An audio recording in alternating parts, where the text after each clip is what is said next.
Today, we're going to unravel the mysteries of foreign keys in Laravel. Now, foreign keys might sound like something from a treasure map, but they're actually super important for linking our database tables together. Let's dive right in and explore this fascinating concept. Imagine you have two tables in your database, one for storing information about superheroes and another for their special abilities.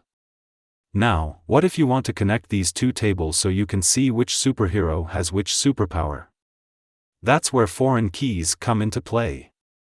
In Laravel, we use migration files to create and modify our database tables. Let's say we already have a table for superheroes, and now we want to create a table for their superpowers. But we also want to link each superpower to the superhero who possesses it. Here's how we do it using foreign keys. See that foreign ID method? It's like planting a flag in our superpowers table, saying, hey, this column is going to hold the ID of a superhero from the superheroes table. And the constrained method ensures that the foreign key references the ID column in the superheroes table. Now, whenever we add a new superpower, we can specify which superhero it belongs to by setting the superhero ID. This way, our database knows exactly how to connect each superpower to its rightful owner. And that's the magic of foreign keys in Laravel. With these special keys, we can create relationships between our database tables, making it easier to organize and retrieve our data. Now let's talk about migration commands. Migration execution might sound like something out of a sci-fi movie, but it's actually quite simple. It's all about bringing our database changes to life. Let's take a closer look at each command and what it does. First up, we have PHP artisan migrate. This command is like the conductor of our database orchestra. When we run it, Laravel reads through all our migration files and executes them, creating or modifying our database tables according to the instructions we've written.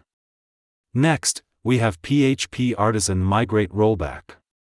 This command is like our safety net. It allows us to undo the last batch of migrations. Let's say we made a mistake or want to backtrack a bit. No problem. We just roll back the migrations, and Laravel will reverse the changes for us. Now, what if we want to completely refresh our database, starting from scratch?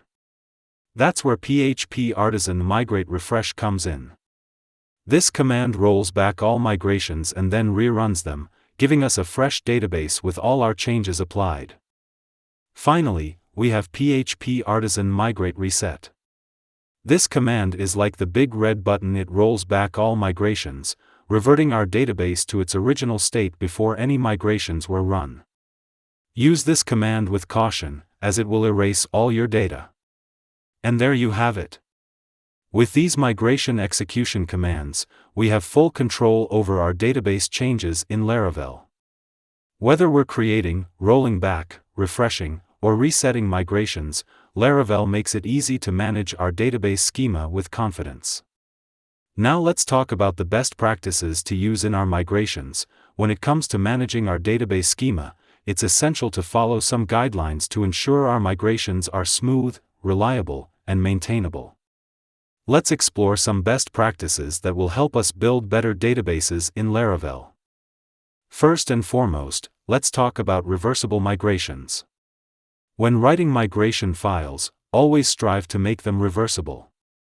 This means that the changes made in the up method should be fully reversible in the down method.